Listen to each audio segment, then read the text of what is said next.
Hello, I'm going to be giving an example of a shared reading that I would be doing over 5 days. So, shared reading is basically the whole classroom and probably is something that it needs to be done with a book of choice selected for the whole classroom's level. So, something maybe either a little bit more simple or something that looks at themes to do with sound, music, or something fun to do with rhymes that's engaging for the whole class, just in case the interests aren't spread across the whole classroom. It's probably good to make sure that you've got a book that is going to at least interest all parties in some way, shape, or form, or keep them engaged.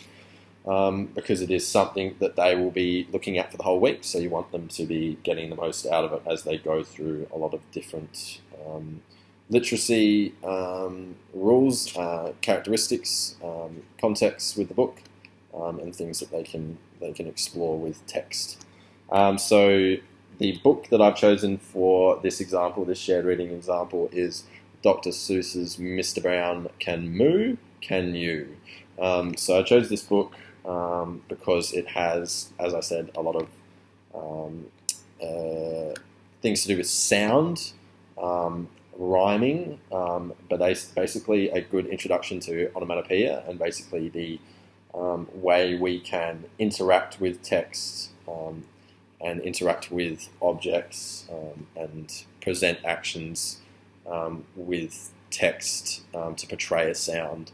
So that can be quite fun for kids to look into, and also a good way to delve into some more nitty-gritty with language, like punctuation, the subject matter, like field tenor, and things like that are a little bit more hard for them to maybe understand. So yeah, let's hop in. So I'm basically going to go through the process using some examples and an overview of what the 5 days would look like when we're using this as an example. So as I said, we'll be having the whole classroom there, so they'll be probably on the floor to start with on the first day when we're looking at the book. First of all, I'd introduce the book, so I'd have them all sitting down where they can see. It is a quite small book, so whether you print it out in a larger form so then the whole class can see it, especially at like a foundation or a year one level, which is probably what we're aiming for with this sort of book, maybe year two possibly as well. They might not be able to see it, or because their reading level is quite low, it's good to be able to show that they can read it. It's a good size for them, so then they're not squinting and things like that. So first of all, I'd introduce the book, making sure they can all see it, obviously.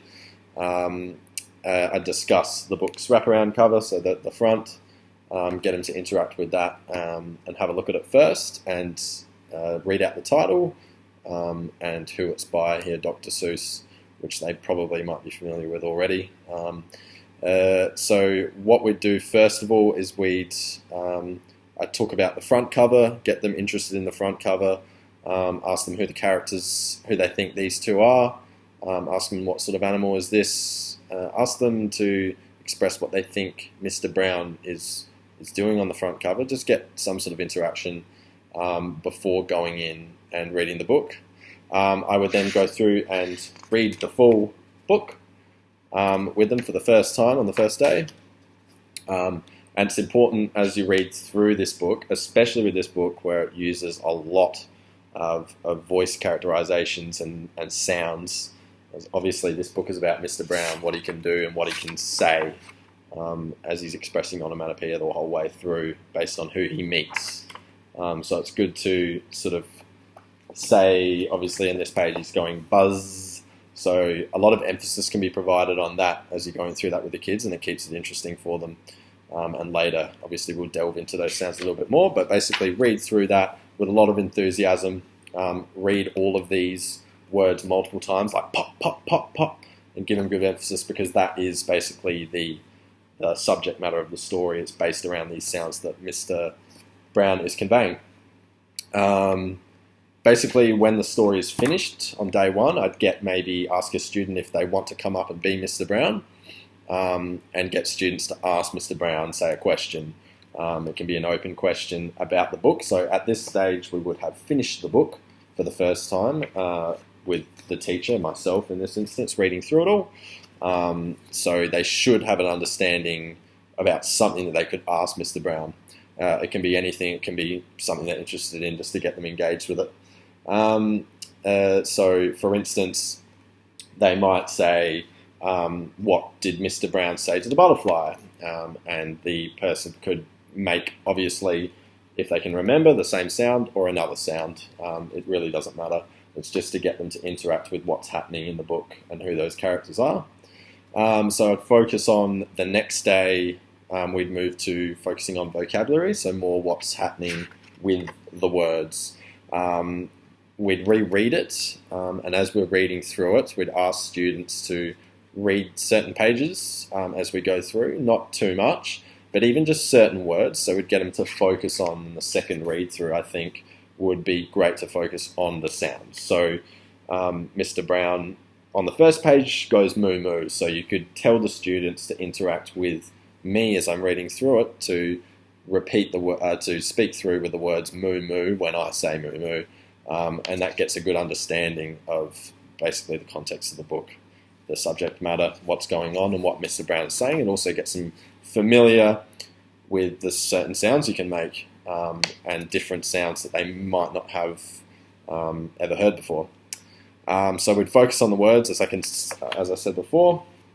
There might be some words that they're not familiar with.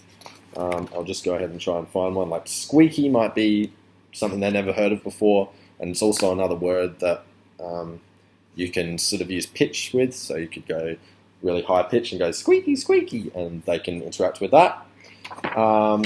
And same with these words, dibble, dibble. You can also express to them that some of them aren't specific words, but they're used to portray the sound in this book. So from there, I'd ask them what are some interesting words and get them to show their meaning in an action, per se.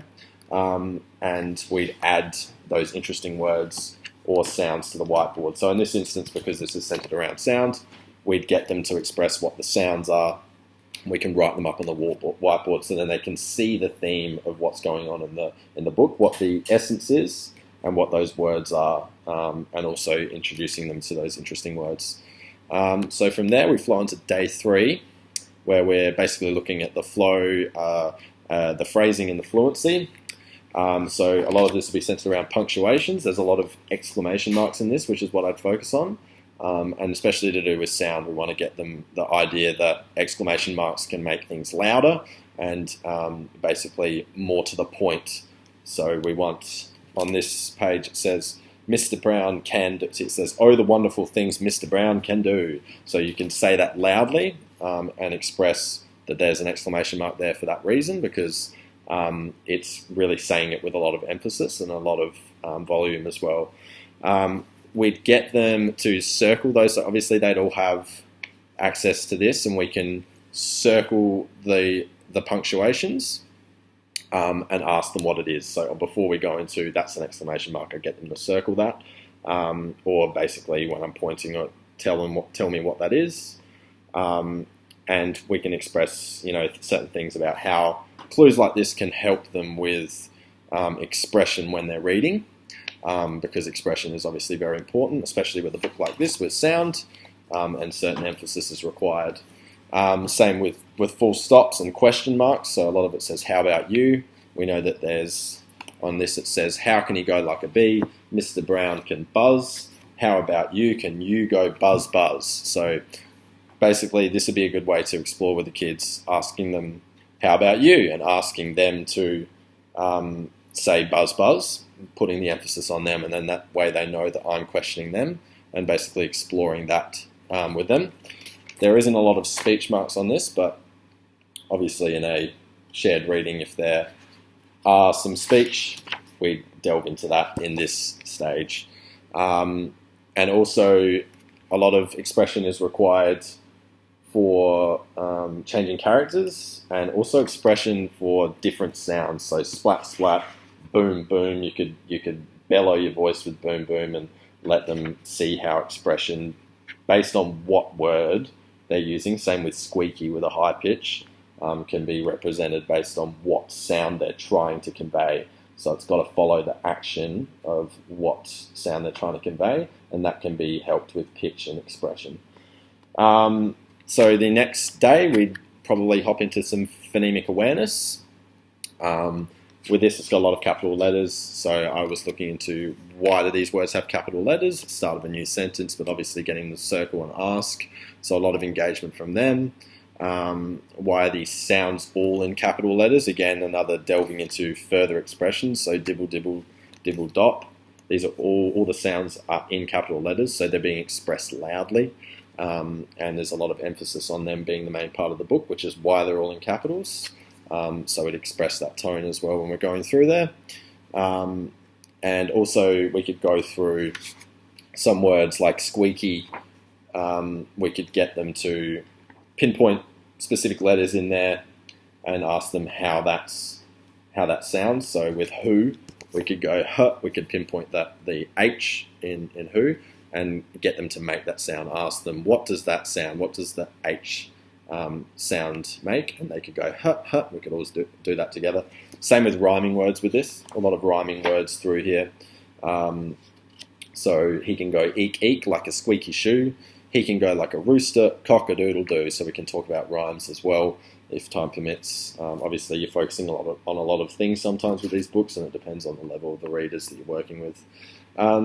Day 5, we then use that to sort of springboard into some other cross-curriculum things and get them to maybe perform some things. So we could get some people to get them into groups and maybe get one person to be Mr. Brown and 2 of the other people in the group, per se, to be an animal or an action or an object, and they can perform what